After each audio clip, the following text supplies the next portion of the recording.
Em nome do Pai, do Filho e do Espírito Santo. Amém. Inspirai, Senhor, as nossas ações e ajudai-nos a realizá-las, para que em vós comece e para vós termine tudo aquilo que fizermos por Cristo, Senhor nosso. Amém. Santa Maria, Mãe de Deus, rogai por nós. Em nome do Pai, e do Filho e do Espírito Santo. Amém.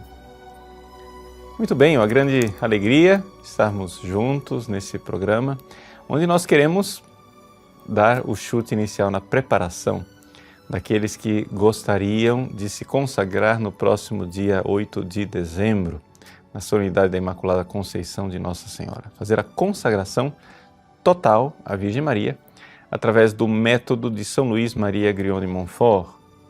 São Luís, ele aconselha que se prepare a consagração com pelo menos 30 dias de uma espécie de exercícios espirituais. São 30 dias que, na realidade, são 5 vezes 6. Ou seja, várias secções, onde das 2 vezes 6, quer dizer, os 12 primeiros dias, tem a finalidade do desapego do mundo. Depois, 6 dias para o conhecimento de si, 6 dias para o conhecimento da Virgem Maria e 6 dias para o conhecimento de Jesus Cristo. Então, esses são os 30 dias que nós iremos iniciar, se você for contar nos dedos, né? Exatamente no dia 8 de novembro. Então, iniciando no dia 8, a gente termina no dia 7 de dezembro e no dia 8 de dezembro podemos fazer a nossa consagração. Né? Então, essa é a razão pela qual eu escolhi fazer este programa sobre esse tema. Exatamente porque estamos a 2 dias, né, do início das orações preparatórias. Então eu gostaria também de, com este programa, lançar oficialmente, embora já esteja no ar desde o dia 12 de outubro, o nosso curso de preparação para a consagração. Vocês já estão acostumados que o nosso site tinha lá um curso de preparação à consagração total à Virgem Maria, que era composto de 4 aulas, né? Um pouco contemplando os 8 capítulos do Tratado da Verdadeira Devoção de São Luís Maria Grion de Montfort. Só que essas aulas, elas eram, digamos assim, muito apegadas ao esquema do tratado e não a resolver realmente e colocar as dificuldades que as pessoas tinham de compreensão da consagração e apresentar de forma mais elaborada a teologia da consagração à Virgem Maria. Então agora fizemos essas 20 pequenas aulas, bem menores, onde você pode assistir essas 20 pequenas aulas e entender em que consiste esta consagração à Virgem Maria. Nós vamos tentar aqui explicar para você brevemente, mais do que uma explicação. Digamos, o programa de hoje é um programa motivacional. Nós gostaríamos de motivar você a verdadeiramente se consagrar à Virgem Maria. Veja, para a gente entender a consagração à Virgem Maria, a gente precisa partir de um ponto de vista que é o fato de que todos nós que somos batizados, nós prometemos no dia do nosso batismo, através dos nossos pais e padrinhos, romper completamente com o demônio e amar a Deus de todo o coração. O nome disso chama-se santidade. Veja, romper com o demônio significa deixar de pecar, né? É aquilo que a gente costuma chamar de PHN, né? Por hoje eu não vou pecar, eu vou viver em estado de graça, vou cumprir os 10 mandamentos. Mas isso ainda não é a santidade. A santidade, ela é mais exigente do que só isso. Não é só parar de pecar. As pessoas têm essa noção equivocada. Elas acham que basta parar de pecar, que agora eu sou santo. Bom, se você parar de pecar hoje, vamos supor, né? A partir de hoje você nunca mais vai pecar na sua vida, ok? Ótimo. Você está na estaca zero. Ou seja, por quê? Porque o pecado, ele é abaixo de zero, né? A santidade é acima de zero. Parar de pecar quer dizer que você zerou a conta, entre aspas, né? Ou seja, você parou de pecar, vai lá, se confessa, ótimo, está sem dívidas. Muitas aspas nesse sem dívidas, porque, claro, tem a questão da pena temporal, mas eu não vou entrar aqui nesse detalhe. O fato, porém, é que você agora precisa começar a amar. E dizer para uma pessoa que não é santa, ame, é mais ou menos a mesma coisa que você dizer para um cadeirante que está preso numa cadeira de roda, né? Ande. A pessoa não vai saber andar. Ela não vai saber o que fazer, né? Por quê? Porque ela precisa primeiro recuperar os movimentos. Depois que recuperou os movimentos, precisa fazer fisioterapia. Depois de fazer fisioterapia, precisa, né, se exercitar. E dali por diante a vida pode começar a ser normal outra vez. Então é um processo. Também a santidade é um processo, amar é um processo. Nós precisamos aprender a pedir a Deus, suplicar a Deus a graça de amar. E amar a Deus não de qualquer jeito. Amar a Deus de todo o coração. Por que é que a gente precisa amar a Deus de todo o coração? Porque nós queremos ser completamente felizes. É simples, né? Você não quer ser feliz pela metade. Você não quer ser 90% feliz. Todo mundo quer ser 100% feliz. Ora, se nós queremos ser 100% felizes, nós precisamos nos entregar 100% àquele que é a fonte de toda a felicidade, que é Deus. Então, olha só a dificuldade, né, de ser santo. A dificuldade de ser santo é o seguinte: primeiro, você tem que parar de ser egoísta, né? Então essa é a coisa, não pecar, P-H-N. Por hoje eu não vou pecar. Mas só isso não basta.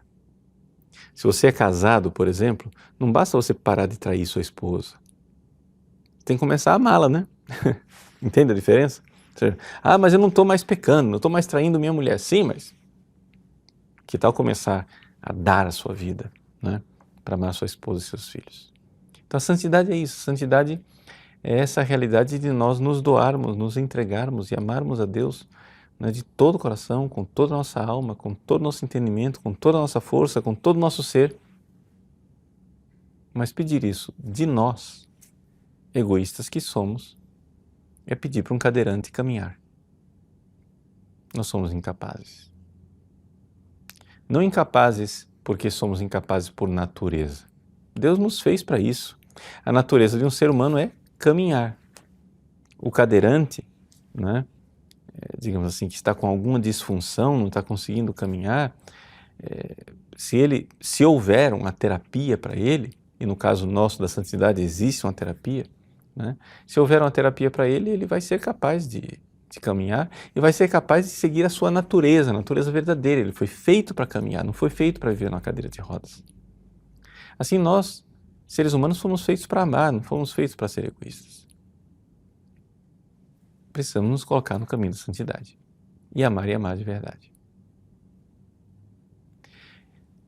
A consagração a Nossa Senhora é uma espécie de ajuda para viver isso. Vou usar uma palavra mais ousada, um atalho para viver isso. Por quê? Porque para você amar a Deus, você precisa se entregar a Ele de todo o coração. Mas nós temos medo de Deus. Deus é amor infinito, não tem dúvida nenhuma. Mas nós temos o nosso coração ferido. E, portanto, a maior parte das pessoas olha para Deus como um desmancha-prazer, né? Como o Deus que proíbe tudo que é legal, tudo que é gostoso, tudo que me faz feliz. E aí? Como que eu vou fazer agora para me entregar totalmente para alguém que aqui na cabeça eu sei que ele é amor, mas aqui no meu coração eu esperneio e tenho medo, não é? Eu tenho um exemplo que eu sempre dou quando eu saio por esse Brasil afora para pregar a consagração a Nossa Senhora pelo método de São Luís, eu sempre dou o exemplo da minha irmã mais velha. Minha irmã mais velha está doente. Quando eu rezo pela Ana e digo assim, Jesus, seja feita a vossa vontade. Senhor, fazei da Ana o que quiserdes, eu entrego completamente a minha irmã em vossas mãos bondosas, porque eu sei que vós sois amor infinito. Quando eu faço isso, quando eu entrego a Ana nos braços de Jesus, a minha cabeça de teólogo diz, sim, está entregue. Por quê? Porque, é claro, eu sei que Deus é amor. E aqui na minha cabeça, eu não tenho medo de entregar a Ana. Mas dentro do meu coração, tem alguém que esperneia e tem medo. E se a vontade de Deus não for boa? Veja, na cabeça eu sei que a vontade de Deus é boa. No coração, eu me pergunto, mas e se a vontade de Deus não for boa? Por que é que nós somos assim? Nós somos assim por causa do pecado original. Nós somos assim porque nós pecamos, nós somos egoístas. Veja, lá atrás, você pega a Bíblia, na Bíblia está escrito assim, que Deus criou Adão e Eva e colocou os dois num paraíso. Lá eles eram felizes, eles foram e pecaram. Quando eles pecaram, quando Adão e Eva pecaram, o que aconteceu? Capítulo 3 do livro do Gênesis diz assim, que Deus desceu para passear com Adão e Eva na brisa da tarde. Que coisa linda. Deus era amigo de Adão e Eva. E Deus passeava com eles no jardim do Éden, na brisa da tarde, como um amigo. Mas quando Adão ouviu os passos de Deus, se escondeu atrás do arbusto. Olha que tragédia, olha que desgraça. Por causa do pecado, Adão começou a olhar para Deus como se fosse seu inimigo. Então essa é a primeira consequência do pecado original. A primeira consequência do pecado original é essa, que por mais que Deus diga, Paulo Ricardo, eu te amo, meu amor por ti é infinito, eu morri na cruz por ti. Eu digo, sim, eu creio, mas a ferida de Adão dentro de mim esperneia e diz, e se ele não me amar? E se ele exigir de mim uma cruz insuportável? E se ele me abandonar? Então assim, quando eu rezo pela Ana, eu rezo a Jesus e sei, mas eu entrego a minha irmã, mas não entrego de verdade. Porque eu tenho medo de entregar. Mas, lá no paraíso, quando Adão e Eva pecaram, Deus criou uma solução. Ele prometeu uma mulher, disse, Deus olhou para a serpente, olhou para o diabo e disse, porém inimizade entre ti e a mulher. E essa mulher é Nossa Senhora. É ela que vem para esmagar esse medo que está dentro de nós. Então, qual é a cura? Deus é amor infinito, eu sei aqui, mas eu não sei aqui. Como que eu faço para isso que está aqui vir para cá? Nossa Senhora. Quando eu digo assim, para Nossa Senhora, minha mãe, olha para Ana.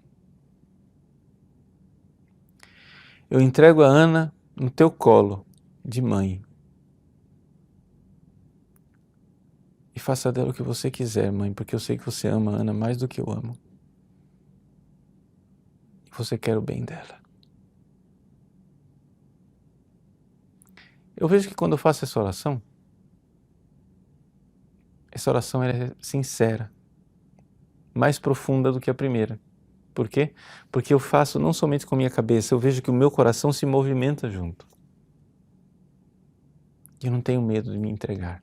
Eu não tenho medo de me jogar nos braços de uma mãe bondosa. Ninguém tem medo da mãe.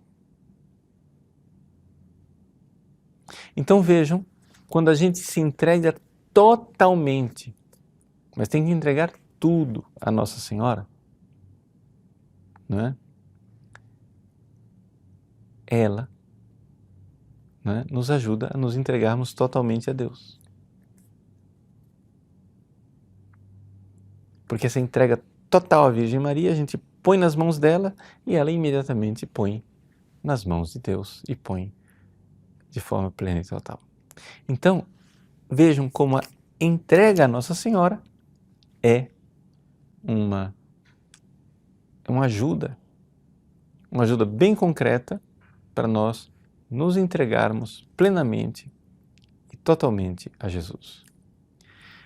Vejam, você vai assistir o curso e nesse curso eu digo bem concretamente que o próprio São Luís no tratado diz que o amor de Deus é infinito e que o amor de Maria junto do amor de Deus é um átomo. Essas palavras, São Luís usa essa palavra, átomo.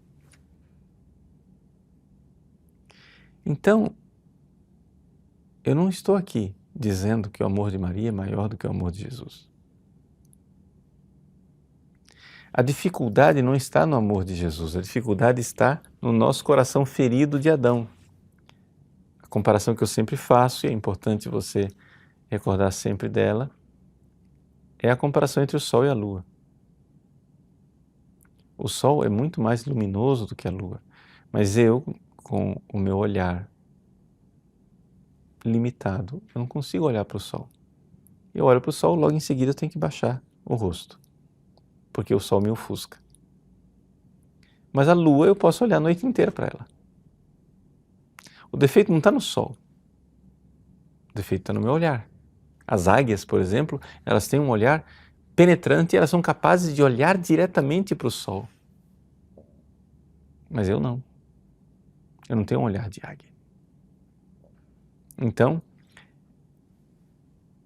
se o defeito está no meu olhar, então eu olho para a Lua. E não posso ter medo de que a Lua esteja tirando a glória do Sol, porque a luz da Lua vem do Sol. Então, ao olhar para Maria, o amor que vem de Maria é um amor que vem de Deus. Só que é um amor de Deus que se reflete nela e vem no meu coração e não agride o meu coração. Faz com que eu não tenha medo de me entregar. Então, é esta a razão para nós nos consagrarmos a Nossa Senhora.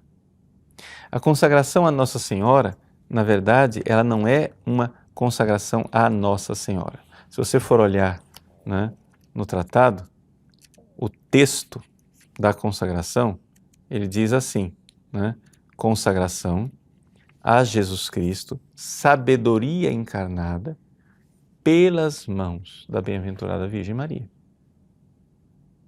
Então a consagração é a Jesus Cristo, pelas mãos de Maria. É como se dissesse assim, nós vamos olhar para a luz do sol através do reflexo da lua. É a consagração a Jesus, pelas mãos de Maria. Ou seja, você vai entregar tudo a Jesus, pelas mãos de Maria. Aí você diz assim, mas padre, que garantia que eu tenho que se eu colocar as coisas nas mãos de Maria, ela vai entregar para Deus? Bom, Maria é muito diferente de Eva. Eva, ela olhou para a árvore. Na árvore tinha um fruto.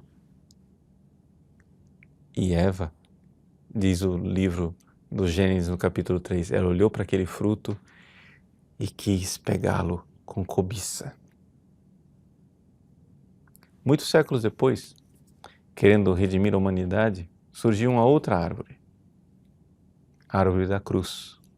E nessa árvore da cruz havia um outro fruto, o fruto do seu ventre, Jesus. E Maria olhou para aquele fruto e não foi como Eva. ela, ao invés de tomá-lo para si, ela o entregou a Deus. Então, se a Virgem Maria entregou Jesus, o Filho querido dela, o Deus querido e encarnado dela, se ela entregou tudo a Deus Pai, não tem dúvida de que ela vai entregar a você tudo que você é e tudo que você tem. Então, é por isso que eu aconselho você a fazer esta consagração à Virgem Maria. Até aqui, nosso programa foi motivacional. Mas eu gostaria de ir mais fundo. Não somente motivar você a fazer isso, explicar para você, não é, teologicamente em que consiste a consagração. Assim, se você fosse perguntar assim para um filósofo que olhasse para a consagração e conseguisse captar a essência da consagração e analisasse assim profundamente, com profundidade teológica e filosófica, explica para mim, sábio, filósofo, teólogo, o que é a consagração a Nossa Senhora. 2 pontos. Primeiro, reconhecer com fé que a Virgem Maria, ela tem uma ação salvífica. Ou seja, o Salvador é Jesus. Mas o Salvador entrou no mundo através da ação de Maria. E, portanto, ele entra na minha vida também pela ação de Maria. Então, primeiro ponto, primeira verdade, daqui a pouco eu explico. Agora eu só estou fazendo o índice dos 2 pontos. Primeiro ponto da essência da consagração é um reconhecimento de que Maria, ela não é como os outros santos. Os outros santos, eles intercedem por nós. Maria não somente intercede, ela tem uma ação salvífica. Ela age, ela tem um poder de cooperar na salvação como co-redentora. O Redentor é Jesus, mas ela é co-redentora. Já já eu explico. Mas esse é o primeiro ponto. E o segundo ponto é uma promessa. É uma promessa de recorrer a ela na sua ação salvadora. E recorrer constantemente, recorrer sempre, recorrer a minha vida inteira. Então a consagração a Nossa Senhora é uma promessa séria, solene, diante de Deus, de recorrer constantemente à Virgem Maria como aquela que age, né, e que tem uma ação salvadora na minha vida. Expliquei os 2 pontos. O reconhecimento pela fé e a promessa de recorrer àquilo que eu acabei de reconhecer, né? Ou seja, eu reconheço que esse remédio aqui ele é muito bom e eu prometo que eu vou tomar o remédio. É isso. Vamos explicar esses 2 pontos. Primeiro, reconhecer a ação salvadora da Virgem Maria. Primeiro, Jesus é o Salvador. É o Salvador do gênero humano. Só nele existe salvação. Ele é o único Salvador e Redentor da humanidade inteira. Só que, para que o Salvador entrasse no mundo, para que a salvação entrasse no mundo, Deus quis que a coisa acontecesse do jeito que a perdição entrou no mundo. Né? Aí vem aqueles 5 pontos que o pessoal está acostumado já nas minhas palestras, que eu repito, mas é muito importante que você saia por aí repetindo isso também. Né? Então, quais são os 5 pontos? Primeiro, houve um dia uma mulher. Ela não era somente mulher, ela era virgem. Então, primeiro, ela era mulher. Segundo, ela era virgem. Ela não era somente mulher e virgem, ela era mulher, virgem e imaculada. Número 1, mulher. 2, virgem. 3, imaculada. Ela não era somente mulher, virgem e imaculada, ela era noiva de um homem. Número 1, mulher. 2, virgem. 3, imaculada. 4, noiva de um homem. Ela não era somente mulher, virgem, imaculada, noiva de um homem, ela foi visitada por um anjo. Número 1, mulher. 2, virgem. 3, imaculada. 4, noiva de um homem. 5, visitada por um anjo. Qual o nome dessa mulher? Quem não conhece a minha pegadinha costumeira, responde em coro dizendo, Maria! E eu digo, não. O nome da mulher é Eva. Eva era mulher.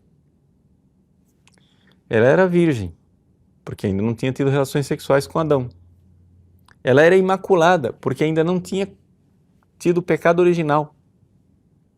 Ela era noiva de um homem chamado Adão e foi visitada por um anjo chamado Satanás, a antiga serpente. Ela desobedeceu e a perdição entrou no mundo. Eva teve uma ação, né, de perdição para a humanidade. Muitos séculos depois, Deus querendo que a salvação entrasse no mundo, ele repete a mesma história. De forma análoga, para que a salvação entre no mundo. Então, ele escolheu uma mulher. Ela não era somente mulher, ela era virgem. Ela não era somente virgem, ele deu um jeito de ela nascer imaculada. Ela era noiva de um homem chamado José e foi visitada por um anjo chamado Gabriel. E o nome da virgem era Maria. Eis aí. Deus podia ter enviado Jesus ao mundo de muitas maneiras.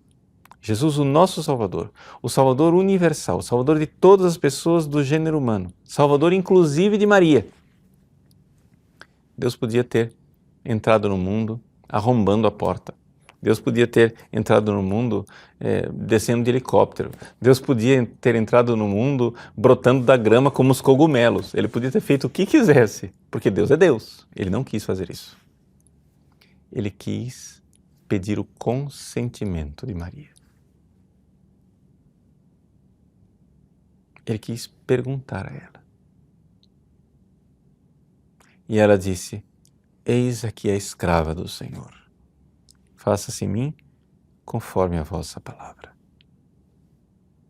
Então, a partir desta ação, não é, da vontade da Virgem Maria, nós vemos aquilo que é um princípio teológico fundamental, né, da Igreja Católica e que, infelizmente, os protestantes rejeitam, que é o seguinte, Deus quer nos salvar. Deus quer nos salvar através de Jesus Cristo, homem, Deus que se fez homem. Mas, para que a salvação realmente aconteça, Deus quer a cooperação dos homens. Além de Jesus, o primeiro ser humano do qual Deus quer a cooperação é a Virgem Maria. Ele quer também a cooperação de outros seres humanos, que são os santos. Ele quer a sua cooperação. Como diz Santo Agostinho, aquele que te criou sem ti não irá te salvar sem ti. Deus não vai salvar você sem você.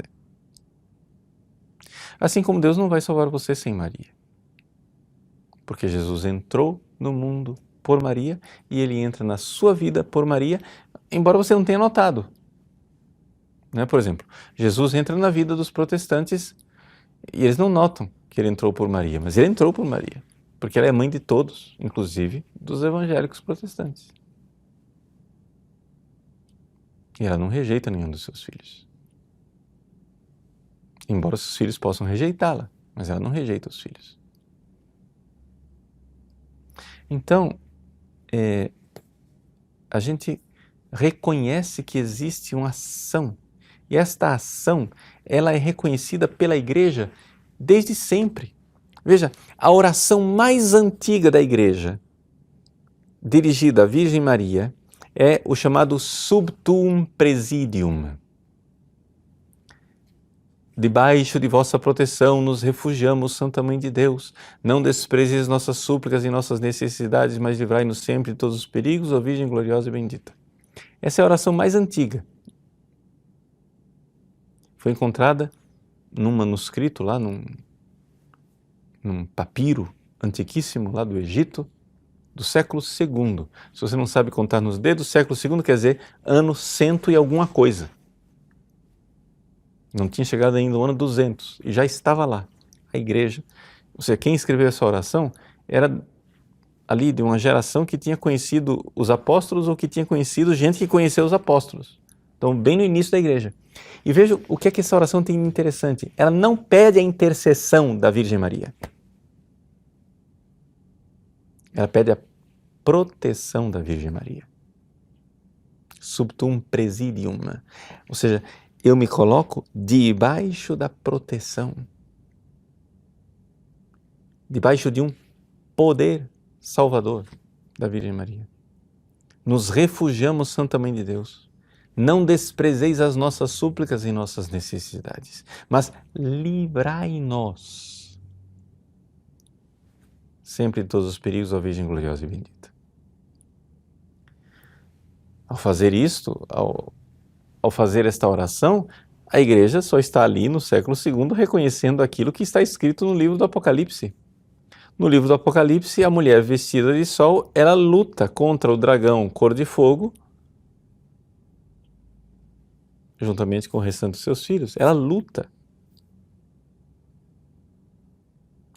Não é que ela intercede, não, ela luta.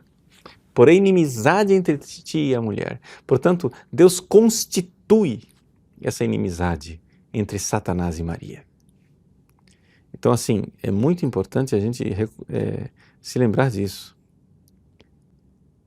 Então, aqui, eu quero dizer para você, se consagre a Nossa Senhora. Comece as orações daqui a 2 dias, no dia 8 de novembro. Comece a sua preparação. Vá lendo o tratado. Assista lá as 20 aulinhas. Se prepare. Dia 8 de dezembro você faz sua consagração. Mas cuidado. O diabo não vai querer que você se consagre.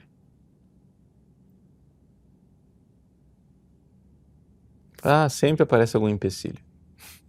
Por exemplo, agora nós estamos preparando o programa aqui, de repente o equipamento de áudio, que transmite o áudio, começou a falhar. Do nada. Nunca falhou, nunca deu problema. Corre, vai, reza, né? Coloca aqui, rezamos juntos, colocamos água benta no estúdio, etc. Recorremos à Mãe de Deus, a Nossa Senhora. Funcionou. Não estou dizendo que é milagre. Pode ser que seja somente coincidência. Não precisa ser supersticioso. Tá? Mas é interessante que toda vez que a gente vai fazer uma coisa para Nossa Senhora, para propagar a consagração, alguma dificuldade sempre tem. Impressionante. Mas é sempre alguma dificuldade que ela vence, e isso também é impressionante. Então, não desista. Né? Não desista. É muito importante a gente viver então essa consagração, essa entrega à Nossa Senhora. Então vamos lá. Como que vai ser essa preparação imediata? Primeiro, né? São Luís diz assim no tratado, quem quiser lá depois dar uma olhadinha no tratado, está tudo explicado nas práticas exteriores, a partir do número 226. Ele diz assim no número 227, né, explicando os exercícios preparatórios desses 30 dias, preparando a consagração, né, que são aconselháveis. Não São Luís não está criando aqui um rito, né? Não, são aconselháveis. Ele diz assim: bom, a primeira coisa, você vai gastar pelo menos 12 dias, né? Está muito bem traduzido aqui pelo tratado da tradução da Vozes, né? Empregado ao menos 12 dias em desapegar-se do espírito do mundo, né? No original francês, né? Ele diz aqui, au moins, né? Employer 12 jours au moins. Quer dizer, empregar 12 dias ao menos. A se vider de l'esprit du monde. A se esvaziar, vider de l'esprit du monde. a se esvaziar do espírito do mundo. O Tratado das Vozes diz desapegar-se do espírito do mundo. Tudo bem, é tradução, né? Mas veja só, pelo menos 12 dias. Isso quer dizer o seguinte, você podia estar tentando se esvaziar do espírito do mundo e pedindo isso a Nossa Senhora lá desde de janeiro, entende? Mas ele diz 12 dias. Então, 6 mais 6. E aí vem as 3 semanas. O pessoal tem dificuldade de contar porque essas 3 semanas são semanas de 6 dias e não de 7. Não é como eu disse para você, né? É 5 vezes 6. 12 dias, sobrou 3. Então, a primeira semana para o conhecimento de si, segunda semana para o conhecimento da Virgem Maria, terceira semana para o conhecimento de Jesus Cristo. Então, 5 vezes 6, né? Então, olha só, primeira semana. Como que eu sei que são semanas de 6 dias? Bom, o próprio São Luís diz aqui no número 228, diz aqui, quer ver? Para isso poderão, se quiserem, meditar sobre o que ficou dito sobre o nosso fundo de maldade e considerar-se nos 6 dias desta semana como uma lesma, um sapo, um porco, uma serpente, um bode, né? Ou seja, são 6 dias para você, a primeira semana, para você olhar o seu nada, a sua miséria, né? Os animais aqui são bastante representativos da nossa miséria. Então, a primeira semana, conhecimento de si, conhecer a nossa miséria. Na segunda semana, é o conhecimento da Virgem Maria, não é? E na terceira semana, é o conhecimento de Jesus Cristo. Nós amanhã, nós vamos postar no site, por uma série de contratempos, não ficou pronto o arquivozinho que nós tínhamos preparado, mas nós vamos postar para você as orações preparatórias. Essas orações preparatórias, elas estão já nos vários tratados, com as várias traduções possíveis, mas nós gostaríamos de oferecer para você essas orações com a tradução litúrgica, na medida do possível, quando houver o texto litúrgico, né? A tradução litúrgica vigente aqui no Brasil.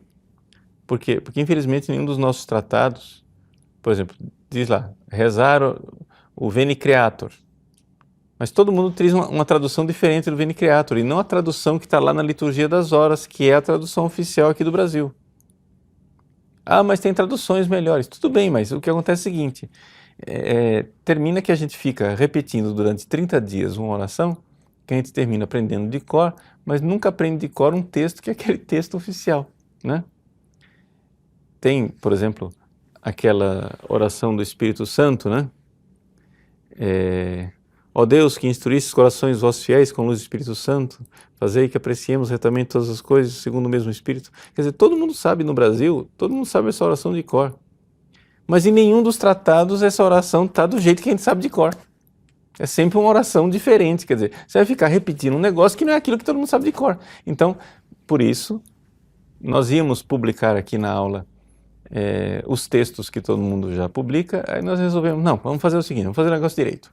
Então amanhã nós vamos colocar para você, né, o PDFzinho aí, para você baixar com as orações direitinho, do jeito, quando tem um texto litúrgico traduzido, no Brasil nós vamos colocar isso daí, tá bom? Então é aquilo que a gente gostaria de oferecer para vocês, tá joia? E aí, vamos nos preparar para o grande dia 8 de dezembro, né? É importante você se decidir. Só existem 2 filhos. Ou você é filho da mulher, descendência da mulher, ou você é filho da serpente, descendência da serpente. Se você ainda não se decidiu, se decida. Nós queremos ser da Imaculada. Tá? Então vamos agora fazer um breve, pequeno intervalo e a gente volta já para mantermos um pequeno diálogo a respeito desse tema tão interessante que é a consagração à Virgem Maria. Até já.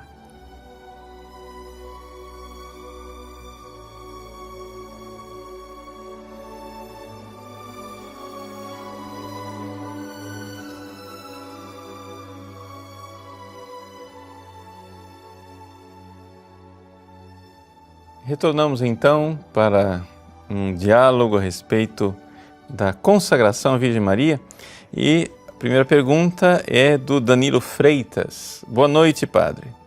Fiz a consagração lendo o livro e os exercícios por conta própria, com comunhão e assinatura, mas sem grupos, sem padrinhos, etc. Isso é válido? Obrigado. Danilo, muito obrigado pela sua pergunta, meu irmão. Você não sabe quantas pessoas você está ajudando com essa pergunta. Sim, Danilo, é válido. Assim, a gente vai pelo Brasil afora, a gente encontra umas pessoas assim que vêm com lágrimas nos olhos dizendo assim, padre, eu queria me consagrar a Nossa Senhora, mas não tem grupo na minha cidade. Não precisa de grupo. Precisa de tu com tu mesmo. É você que vai se consagrar. Sabe por quê? Porque você já é batizado. Ou seja, a consagração à Virgem Maria é simplesmente uma forma de você viver as promessas batismais que você já tem. Não é? Então, você conhece o tratado, faz a sua consagração. São Luís, ele aconselha, não é? No dia da consagração, dizendo assim, ao fim destas 3 semanas, é o número 231, confessar-se-ão e comungarão na intenção de se darem a Jesus Cristo na condição de escravos por amor pelas mãos de Maria. E depois da comunhão, que cuidarão de fazer conforme o método que segue, está no número 266, recitarão a fórmula da consagração, que se encontra também adiante, né? E será necessário que a escrevam ou mandem escrever, se não estiver impressa, e a assinem no mesmo dia em que fizerem. Pronto. Comungar, recitar a fórmula, né?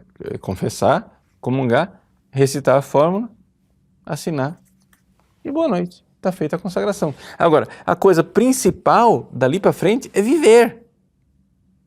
Porque não é uma fórmula mágica. É uma escola. Você vai se aprofundando, né? Cíntia, sua bênção, Padre Paulo. Alguns padres pelo país estão proibindo a consagração total. Eles podem proibir a prática de uma devoção autorizada pela Santa Igreja. Cíntia, vamos ser pacientes com esses sacerdotes. Por quê? Porque eles não conhecem, não é? A maioria deles são homens bons. Deixa eu dizer para você, Cíntia, eu vou aqui confessar para você a minha miséria. Se você viesse há 15 anos atrás, dizer, Padre Paulo, eu quero fazer minha consagração total a Nossa Senhora, eu ia dizer para você, para de bobagem, para que essa besteira? Larga disso, vai para Jesus, para que você precisa de se consagrar a Nossa Senhora? Para com essa mariolatria. Eu, Padre Paulo Ricardo Azevedo Júnior, iria reagir assim. Acredita nisso? Pois é. É assim. Aí aconteceu uma coisa que mudou minha vida pelo avesso. Em 2005 morreu São João Paulo II. Grande devoto. Nossa Senhora que foi quem me ordenou. Acho que lá em cima, no céu, ele olhou para baixo e disse, aquele rapaz lá que eu ordenei, preciso pôr a mão na cabeça dele de novo. E depois que ele morreu, aconteceu isso, de eu terminar.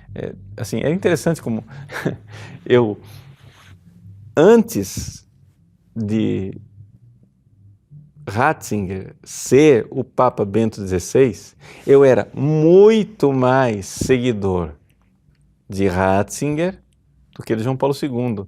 Eu aceitava João Paulo II, mas... Entendeu? Eu achava... Essa coisa de consagração total à Nossa Senhora é um exagero. Essa coisa de ser tomista, que bobagem. Ratzinger é agostiniano. Essa coisa de seguir a espiritualidade de São João da Cruz, carmelita, que bobagem, Ratzinger é beneditino. Então, então, assim, eu vivia, digamos assim, antes de João Paulo II morrer, eu vivia no primeiro milênio, né? Ou seja, as coisas que a igreja desenvolveu no segundo milênio eu achava uma decadência. E, portanto, eu achava João Paulo II decadente. Graças a Deus, né, a gente muda. Toma vergonha na cara e muda. E eu mudei. Então, assim, Cíntia, eu digo para você, minha filha, não crie conflito com esses padres, tá? Não são necessariamente padres maus. Eu não era mau. Eu só era um padre que não sabia das coisas, né? A gente reza, um dia eles vão conhecer, tá bom? E não precisa fazer alarde, é o que eu disse, faça a sua consagração, não crie conflito com ninguém, vai lá, comunga e se consagra, pronto, acabou. Ronan Brandão, Padre, sua bênção. Como saber o momento certo de se consagrar? Como atingir esse discernimento? Olha, Ronan, basta você querer viver as promessas batismais. Se você quer viver as promessas batismais, a consagração, ela é um auxílio para viver as promessas batismais. Agora, se você está numa situação de pecado, em que você fez do pecado um projeto de vida, então você não está querendo viver suas promessas batismais. Não é isso? Então reze a Nossa Senhora, peça a ela, minha mãe, eu queria largar o pecado. Por favor, me faz mudar de vida, né? Aí a consagração, ela realmente começa a ter sentido, tá bom? Fátima Dantas, sua bênção, Padre. Uma vez consagrada a Virgem Maria, desprezar as práticas de oração e a renovação anual da consagração constitui um pecado grave? Veja, Fátima, renovar a consagração, se aconselha que se faça, né? Você faça a consagração assim, mais ou menos como os votos religiosos. Mas esse é só um conselho, não é obrigatório. Você faz por um ano. Depois renova um segundo ano, renova o terceiro ano. Depois você faz por 3 anos, e depois você faz para sempre. Não é necessária a renovação. Você pode também fazer uma vez só e fazer para sempre, né? A renovação ela não altera a sua intenção. Depende de por quanto tempo é que você está fazendo essa consagração. Então, a questão da renovação anual, ela é uma prática boa, ela é aconselhada, ela é virtuosa, não é? Mas ela não é obrigatória e nem necessária se você já vive a consagração. Agora, as práticas de oração, Fátima, depende também um pouco daquilo que você se propõe fazer. Por quê? Porque o próprio São Luís diz que as práticas exteriores, elas não são o essencial da consagração. Está escrito aqui no número 226, ele diz assim: se bem que o essencial desta devoção consista no interior, ela conta também práticas exteriores que é preciso não negligenciar. Ecco portuit facere et tila non omittere. Né? Ou seja, é bom fazer uma coisa sem omitir a outra. Então, não negligenciar as práticas externas. Mas elas não são a essência. A essência é o interior. Então, qual é a prática externa sem a qual a gente não deveria viver, não é? Quando se é consagrada a Nossa Senhora? É a récita do Santo Terço diariamente. Isso daí deveria ser uma constante, não é? Não constitui, ao meu ver, pecado grave, a não ser que você tenha incluído isso como parte da promessa solene, não é? Ou seja, você, na verdade, vai vivendo a sua consagração a Nossa Senhora e uma vez que você dá o passo, você vai começar a ver que você vai aprofundando aos poucos. Se você for vivendo mesmo e recorrendo sempre, aquilo que você prometeu mesmo é de recorrer, né, à missão salvífica da Virgem Maria. Então, é aqui que está a essência. Você recorre e recorre sempre. Você vai começar a ver que você vai se aprofundando nisso, né?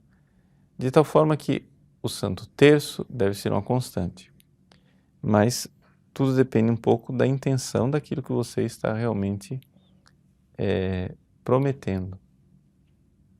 Tá? Se fez parte da sua promessa solene algum voto de rezar tais e tais orações todos os dias, como voto intencional, então, de fato, se você quebra um voto, você peca gravemente.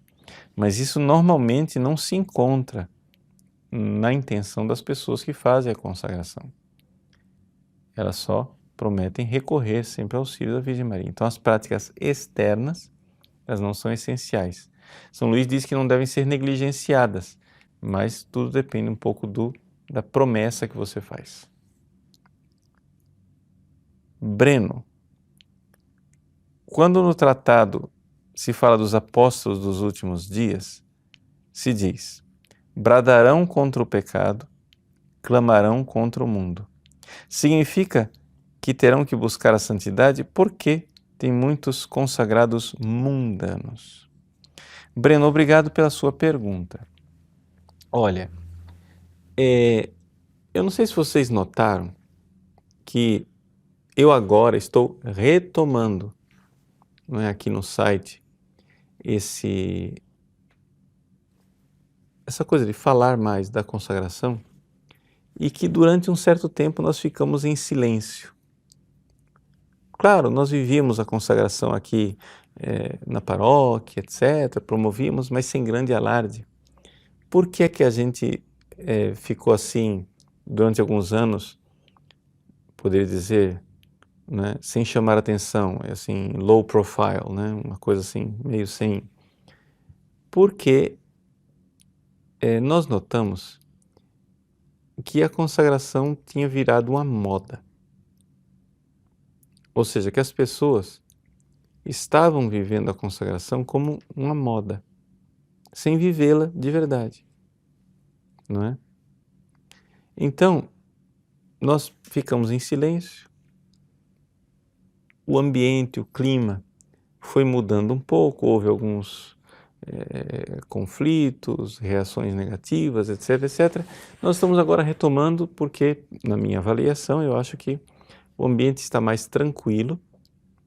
E se vocês ouvirem os vídeos, assistirem os vídeos que eu gravei, vocês irão ver que eu combato neste curso, não é, uma certa exterioridade, não é, em que as pessoas vivem a consagração como um modismo, não é? As pessoas se vestem de consagrado, põem uma fantasia de consagrado, mas não vivem a consagração, não é?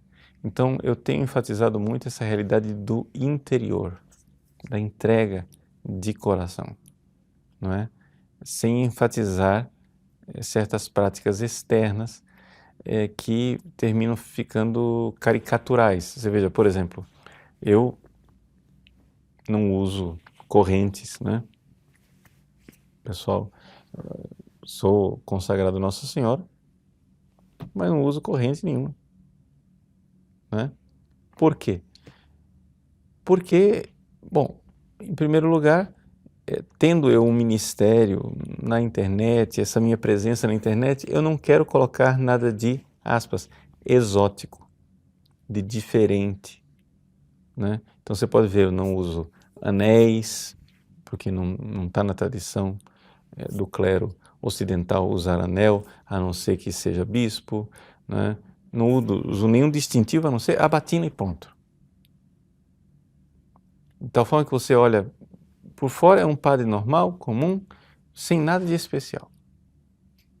Eu acho que eu devo isso às pessoas, um pouco, porque eu sei que também as pessoas se espelham, né? E se você começa a ser muito especialzinho, assim, muito exótico, com coisinhas diferentes, termina transmitindo uma coisa negativa. Então, nada contra as correntes, mas também não é para a gente fazer da corrente de consagração a essência da consagração, não é? O que eu faço, o que eu uso como distintivo de consagração é o meu escapulário. Eu uso internamente na batina um escapulário que é grande porque, né? Tá aqui, escapulário. Põe uma medalha milagrosa atrás. Então tá aqui, né? Meu pequeno escapulário de 10 centímetros. Mas tá aqui, ninguém vê, eu vejo. Todas as vezes que eu ponho o escapulário, que eu beijo o escapulário, eu estou dizendo que eu pertenço a ela. Eu sei que eu pertenço a ela. Eu estou vendo isso. Né? Então é necessário, né, essa coisa de exibir externamente as coisas. São Luís recomenda as correntes, recomenda que se exiba externamente para chocar as pessoas, mas é que São Luís escreveu isso há 300 anos atrás, antes da Revolução Francesa. Né? Nós vivemos num mundo pós-Revolução Francesa, onde essas práticas externas elas podem ser interpretadas de forma boa, positiva, mas também podem ser interpretadas de uma forma completamente negativa, no sentido de que impede pessoas que gostariam de se consagrar a se retraírem e não se consagrarem. Então, por exemplo, eu conheço na minha paróquia algumas pessoas, uma senhora boníssima, ela veio uma vez perguntar para mim: padre, eu gostaria tanto de me consagrar a Nossa Senhora, mas, padre, eu não me sinto de colocar um véu na minha cabeça. Eu disse: mas o que consagração tem a ver com véu? Ou seja, usar véu significa que você é do sexo feminino, só isso, né? Só. Então, assim, é totalmente independente, não é? Véu não é sinal de virtude, não é sinal de nada. Véu é simplesmente uma forma externa de cultuar a Deus através desse reconhecimento de que a glória da mulher é o cabelo dela. Então ela cobre a sua glória para dar glória a Deus, não é? Então é uma prática da tradição da igreja de 2000 anos, que não é obrigatória, não é? Tampouco é condenada, muito pelo contrário, mas assim, independente de entrarmos agora nesse cavalo de batalha, na briga pelo véu, não é? A coisa é que isso não tem nada a ver com a consagração. Então, assim, para que criar um cavalo de batalha em cima de uma coisa quando pessoas boníssimas poderiam estar se consagrando a Deus através das mãos de Nossa Senhora, né? Sem precisar de certas coisas que chocam. Então, assim, nada contra o véu, nada contra as correntes, muito pelo contrário, contra essa estereotipagem de querer agora colocar a consagração, né, junto com essas práticas, porque são práticas opcionais, boas, mas são simplesmente opcionais e não é necessário fazer disso um cavalo de batalha, né? Tá bom? Então, concluímos aqui esse nosso pequeno diálogo. Quero agradecer a vocês que estiveram aqui nessa noite conosco. Amanhã, rezem uma Ave Maria por mim. Eu completo 50 anos de idade, né? E no dia 8 de novembro vamos juntos começar a nossa preparação para a renovação da consagração à Virgem Maria. Aqueles que somos consagrados no dia 8 de dezembro e aqueles que querem se consagrar, comecem a sua preparação, tá bom?